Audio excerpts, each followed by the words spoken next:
channel. Today I want to talk about what is the best lens hood for the brand new Nikon 28mm f2.8, either SE or regular without SE. SE stands for standard, special edition. Without SE, that means standard edition. They are optically the same. The only thing is cosmetically, because the SE version looks and feels like very much like the old Leica manual focus lens, such as AI, like Core AI, AIS lens. If you have used one of them, you're right at home. The focus ring is very, very smooth. And so for 40mm, I have a video, I'll link down there. I used this guy, Sensei 52mm lens hood 2. This is the second version. This is collapsible. Basically means you can collapse on the fly.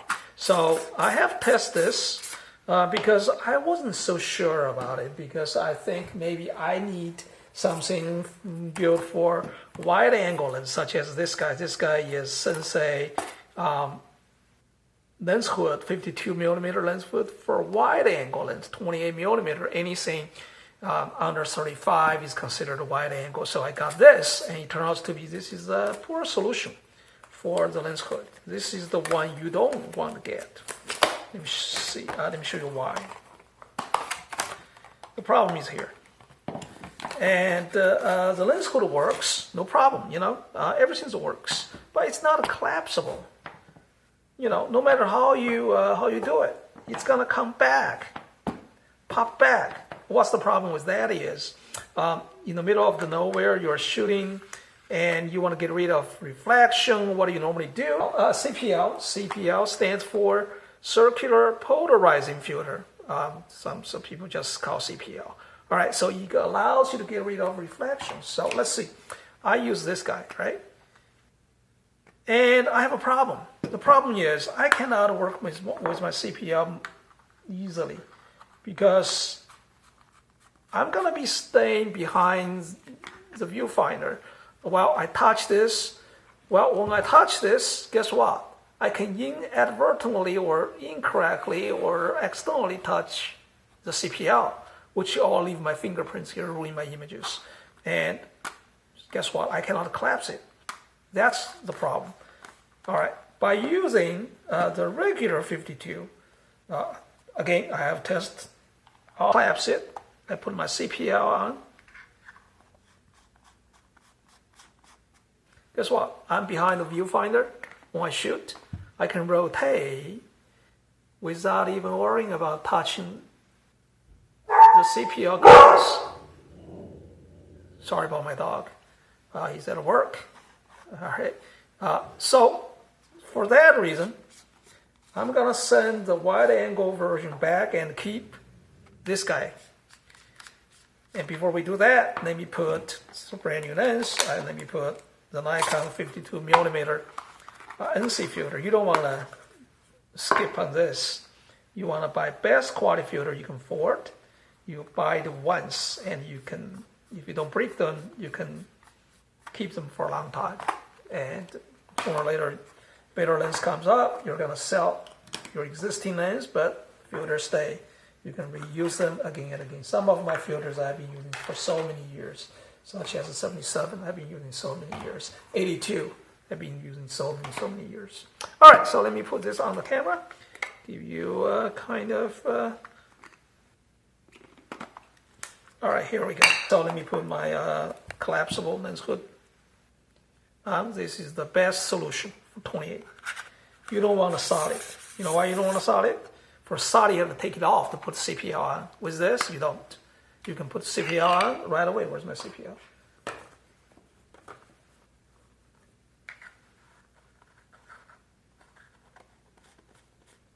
Here we go. So I can rotate.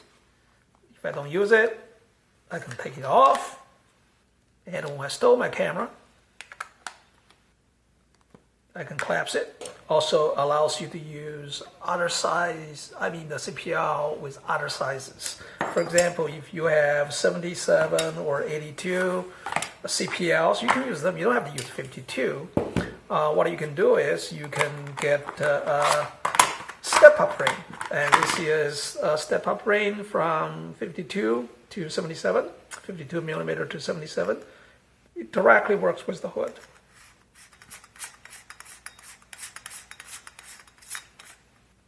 You put it on if you need to use CPL, and then you get your CPL. This is 77 Nikon CPL polarizer on this guy.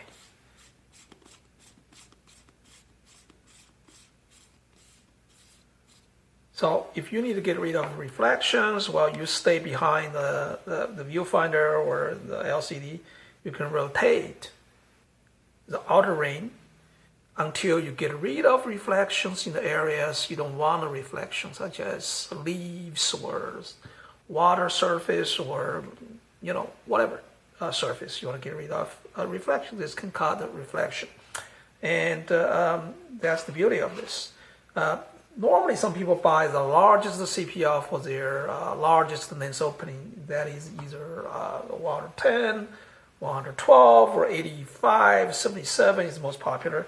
But there's one problem with this solution. You save money, of course.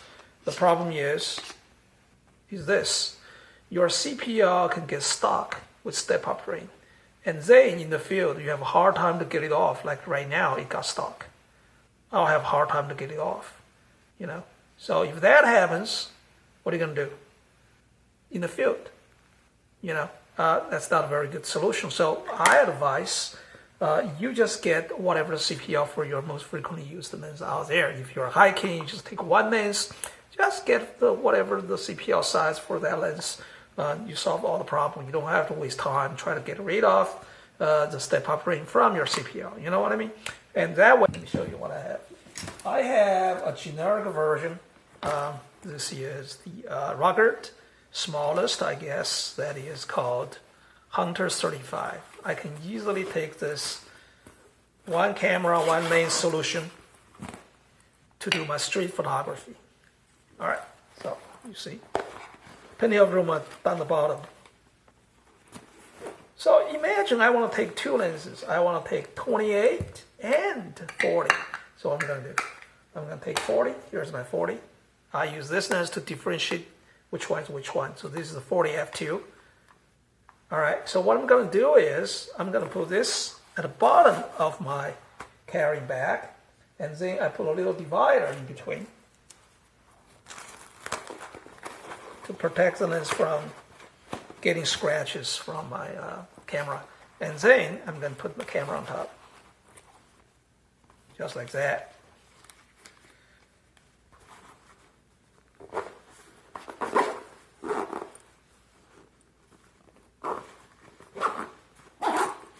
It's perfect. All right, I still have more room. So what I'm going to do, I'm going to take my CPL and let me put the CPL in here. And I like to take extra battery, just in case I need more juice. And I want to take field flash. I use my trusty Nikon SB400. This is a very powerful flash. They don't make them anymore. And if you want a field flash, this is the flash to get. Forget about the latest ones. This one is much more powerful. All right, so I'm going to take my field flash, my CPL, my external battery, extra battery,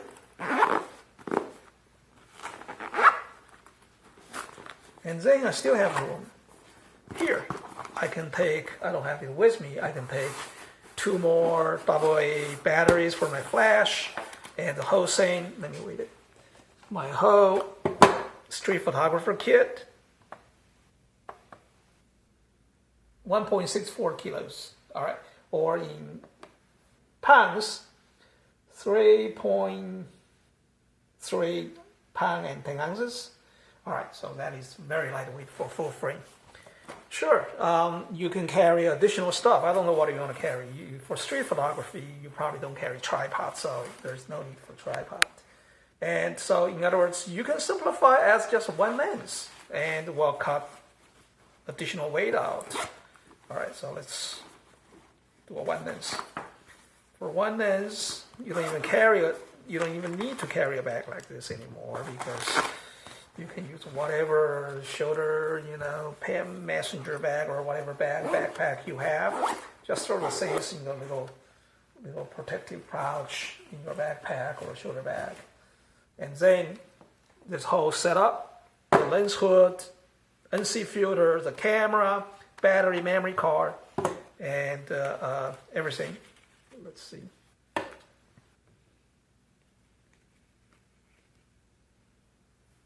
2 pounds, 2 pounds. That's beautiful. That's the lightest you can get, 2 pounds. All right, so if you want to make sure the lens hood to get this guy. And make sure you get 52 millimeter front and back version. They got another version which is called Hood 1 version. The front is 49. It's not going to work with the lens caps. Only the second version works. All right, the serial number is LHR2-52. LHR, second version 2-52. All right, thank you very much. I'll give a link under. You can, if you need to see how it works with 40 f2, I have a link for that as well. Thank you very much.